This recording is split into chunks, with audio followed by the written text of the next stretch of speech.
49 1 से 33। उत्पत्ति 49 1। फिर याकूब ने अपने पुत्रों को यह कहकर बुलाया कि इकट्ठे हो जाओ, मैं तुमको बताऊंगा कि अंत के दिनों में तुम पर क्या क्या बीतेगा। उत्पत्ति 49 2।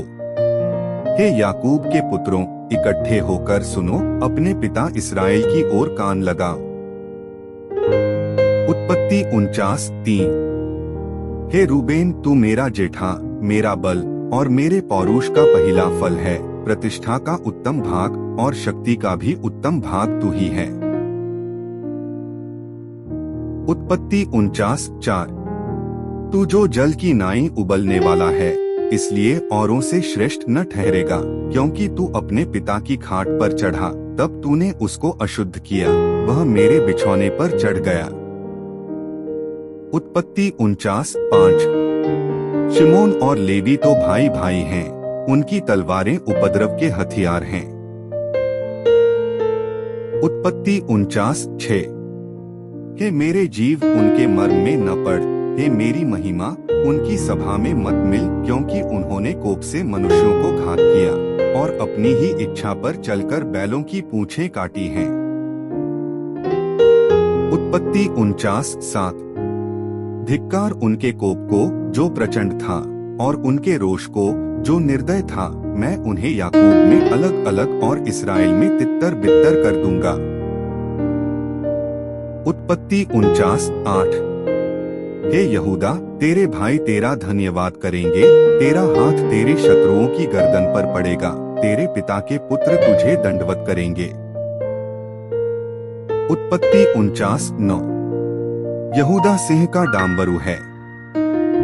हे मेरे पुत्र, तू अहेर करके गुफा में गया है, वह सिंह व सिंहनी की नाई दबकर बैठ गया, फिर कौन उसको छेड़ेगा। उत्पत्ति 49 10। जब तक शीलो न आए तब तक न तो यहूदा से राजदंड छूटेगा, न उसके वंश से व्यवस्था देने वाला अलग होगा, और राज्य राज्य के लोग उसके अधीन हो जाएंगे। उत्पत्ति 49 11। वह अपने जवान गधे को दाखलता में और अपनी गधी के बच्चे को उत्तम जाति की दाखलता में बांधा करेगा, उसने अपने वस्त्र दाखमधु में और अपना पहरावा दाखों के रस में धोया है। उत्पत्ति 49 12। उसकी आंखें दाखमधु से चमकीली और उसके दांत दूध से श्वेत होंगे। उत्पत्ति 49 13। जबूलून समुद्र के तीर पर निवास करेगा, वह जहाजों के लिए बंदरगाह का काम देगा और उसका परला भाग सीदोन के निकट पहुंचेगा। उत्पत्ति 49 14। इस्साकार एक बड़ा और बलवंत गधा है, जो पशुओं के बाड़ों के बीच में दबका रहता है। उत्पत्ति 49 15। उसने एक विश्राम स्थान देखकर कि अच्छा है और एक देश की मनोहर है, अपने कंधे को बोझ उठाने के लिए झुकाया और बेगारी में दास का सा काम करने लगा। उत्पत्ति 49 16। दान इस्राएल का एक गोत्र होकर अपने जाति भाइयों का न्याय करेगा। उत्पत्ति 49 17। दान मार्ग में का एक सांप और रास्ते में का एक नाग होगा, जो घोड़े की नली को डंसता है, जिससे उसका सवार पछाड़ खाकर गिर पड़ता है। उत्पत्ति 49 18। हे यहोवा, मैं तुझी से उद्धार पाने की बाट जोहता आया हूँ। उत्पत्ति 49 19। गाद पर एक दल चढ़ाई तो करेगा, पर वह उसी दल के पिछले भाग पर छापा मारेगा। उत्पत्ति 49 20।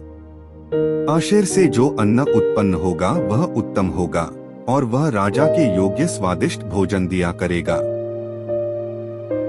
उत्पत्ति 49 21। नप्ताली एक छूटी हुई हरिणी है, वह सुंदर बातें बोलता है। उत्पत्ति 49 22।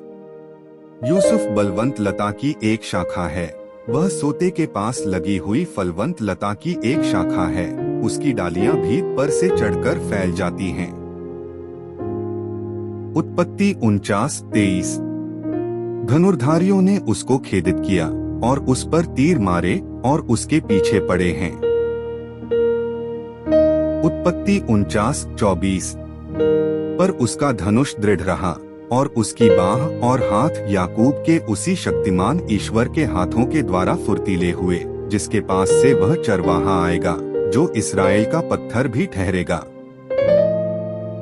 उत्पत्ति 49:25। यह तेरे पिता के उस ईश्वर का काम है जो तेरी सहायता करेगा, उस सर्वशक्तिमान को जो तुझे ऊपर से आकाश में की आशीषें और नीचे से गहरे जल में की आशीषें और स्तनों और गर्भ की आशीषें देगा। उत्पत्ति 49:26। तेरे पिता के आशीर्वाद मेरे पितरों के आशीर्वाद से अधिक बढ़ गए हैं और सनातन पहाड़ियों की मन चाही वस्तुओं की नाई बने रहेंगे। वे यूसुफ के सिर पर जो अपने भाइयों में से न्यारा हुआ, उसी के सिर के मुकुट पर फूले फलेंगे। उत्पत्ति 49:27। बिन्यामीन फाड़नेहारा हुंडार है, सवेरे तो वह अहेर भक्षण करेगा और सांझ को लूट बांट लेगा। उत्पत्ति 49:28। इस्राएल के 12 गोत्र ये ही हैं और उनके पिता ने जिस जिस वचन से उनको आशीर्वाद दिया सो ये ही हैं, एक एक को उसके आशीर्वाद के अनुसार उसने आशीर्वाद दिया। उत्पत्ति 49:29। तब उसने यह कहकर उनको आज्ञा दी कि मैं अपने लोगों के साथ मिलने पर हूँ, इसलिए मुझे हित्ती एप्रोन की भूमि वाली गुफा में मेरे बाप दादों के साथ मिट्टी देना। उत्पत्ति 49:30।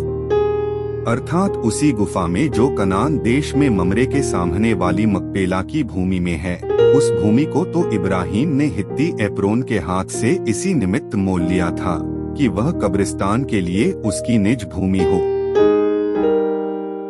उत्पत्ति 49:31। वहाँ इब्राहिम और उसकी पत्नी सारा को मिट्टी दी गई और वहीं इसहाक और उसकी पत्नी रिबका को भी मिट्टी दी गई और वहीं मैनेलिया को भी मिट्टी दी। उत्पत्ति 49:32। वह भूमि और उसमें की गुफा हित्तियों के हाथ से मोल ली गई। उत्पत्ति 49:33। यह आज्ञा जब याकूब अपने पुत्रों को दे चुका, तब अपने पाँव खाट पर समेट प्राण छोड़े और अपने लोगों में जा मिला।